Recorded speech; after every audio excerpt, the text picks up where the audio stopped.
Assalamualaikum warahmatullahi wabarakatuh. Apa kabar semuanya? Baik, kali ini kita akan coba menguraikan vektor kembali ya. Bahasan terakhir kita adalah melakukan penguraian vektor. Ya, jadi ada sebuah X dan sumbu Y. Kali ini kita akan coba kebalikannya. Teman-teman selalu ingat bahwa vektor itu dia punya nilai juga arah ya, ingat punya nilai juga arah. Contoh, jika terdapat sebuah vektor A ya, vektor A kali ini dia nilainya 3i plus 4j, misalkan seperti itu. Ini contoh saja ya. Artinya apa? Artinya vektor A ini dia memiliki komponen vektor ya, 3 ini dia adalah komponen vektor A terhadap sumbu X. Ya, kenapa sumbu X? Karena ingat I. I itu adalah vektor satuan di mana I dia mewakili sumbu X dan J dia mewakili sumbu Y. Kalau ada K, nah K ini dia mewakili sumbu Z ini kalau kasusnya 3 dimensi. Tapi di sini saya memberikan contoh kasusnya hanya 2 dimensi, yaitu terhadap sumbu X dan juga terhadap sumbu. Kita balik lagi. Terdapat sebuah vektor A, maka persamaannya misalkan A sama dengan 3i plus 4j. Artinya, vektor A ini dia punya komponen vektor terhadap sumbu X, yaitu besarnya sebesar 3. Ya, sedangkan nilai 4 ini dia adalah komponen vektor A terhadap sumbu Y. Karena sekali lagi J ini dia mewakili vektor satuan sumbu Y. Paham ya sampai di situ ya? Kalau seandainya kita akan coba gambarkan ke diagram Kartesius. Oke, kita akan coba gambarkan vektor A ini, yaitu 3i plus 4j ke diagram Kartesius, itu seperti apa sih? Kita akan lihat. Vektor A, teman-teman bisa perhatikan di sini. Vektor 3i ini dia nilainya adalah positif. Berarti nilai AX-nya ini adalah 3. Katakan misalkan ini satuannya adalah cm. Berarti dia A terhadap sumbu X adalah 3 cm. Dan A terhadap sumbu Y adalah 4 cm. Nilainya keduanya adalah positif.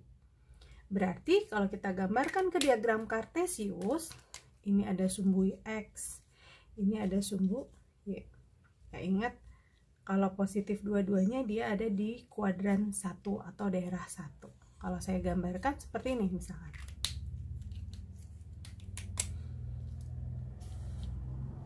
Nah, gitu ya. Tiganya ada di mana? Ingat, dia adanya di sumbu X. Berarti dari titik ini sampai sini dia adalah AX. AX nilainya 3 cm. 4-nya di mana? Berarti 4-nya di sini. Dari sini sampai sini adalah AY yang nilainya 4 cm. Oke. Dibalik seperti ya. Untuk pembahasan pertama yang kemarin, dari sebuah vektor kita uraikan menjadi sebuah persamaan yang terdiri dari komponen vektor. Kali ini dari persamaan vektor 3i plus 4j diubah ke bentuk gambar menjadi seperti ini. Nah, sekarang gimana nih sudutnya? Ya, gimana nih sudutnya? Sudutnya kita theta, misalkan adalah ini. Nah, teman-teman ingat, syarat dari memahami penguraian vektor, teman-teman harus memahami terlebih dahulu trigonometri sederhana. Sin, cos, tan. Nah, sekarang kita akan melihat di sini. Untuk mengetahui theta, apakah kita menggunakan sin atau menggunakan cos atau menggunakan tangan? Gitu. Ya. Karena di sini boleh semuanya teman-teman gunakan. Kita akan coba terlebih dahulu arah theta. Jadi theta itu adalah arah. Kita akan coba menentukan arah theta itu kita menggunakan apa. Karena di sini yang diketahui adalah sumbu Y dan sumbu X, maka kita akan mencoba menggunakan tangan theta. Masih ingat rumus tangan theta? demi, sami, desa. Ya, desa depan dibagi dengan samping. Ya, tangan teta depannya itu adalah 4, sampingnya itu adalah 3. Ketika sudah menjadi persamaan seperti ini bahasanya adalah tangan teta 4/3. Sudut berapa sih yang tangan sudut berapa sih yang menghasilkan 4/3 gitu, dengan kata lain seperti itu. Ya, karena ini sudutnya nggak cantik, maka kita harus membutuhkan bantuan dari kalkulator. Karena di sini kasusnya dia sudutnya nggak cantik ya teman-teman, maka kita membutuhkan kalkulator saintifik ya. Yang saya gunakan adalah ini. Oke, kalkulator saintifik caranya seperti ini teman-teman.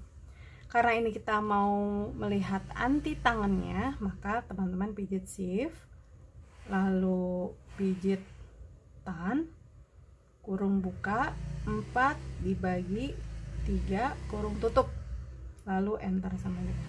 Nah, di sini langsung keluar sudutnya itu adalah 53,13. Ya, kurang lebih berarti di sini tetanya itu adalah 53 derajat. Ya, dengan kata lain, kalau untuk menentukan arah, teman-teman bisa menggunakan tangan teta sama dengan desa, depan dibagi dengan samping. Depannya itu adalah Y dan sampingnya itu adalah X. Ini bisa teman-teman gunakan pada berbagai kasus manapun ya, untuk menentukan arah dari teta. Saya pengennya pakai sin, boleh nggak? Boleh nggak teman-teman? Untuk menentukan arah teta, teman-teman mau menggunakan sin, boleh nggak? Boleh aja ya. Ya, ini cara ke-1. Boleh nggak menggunakan sin? Boleh. Masih ingat kan? Sin teta itu adalah demi depan dibagi dengan miring. Depannya itu adalah Y dan miringnya itu adalah si vektor A nya ini ya, vektor A nya. Nah, tapi ketika kita menggunakan sin ya, Y nya sudah ada, A nya sudah ada belum ada.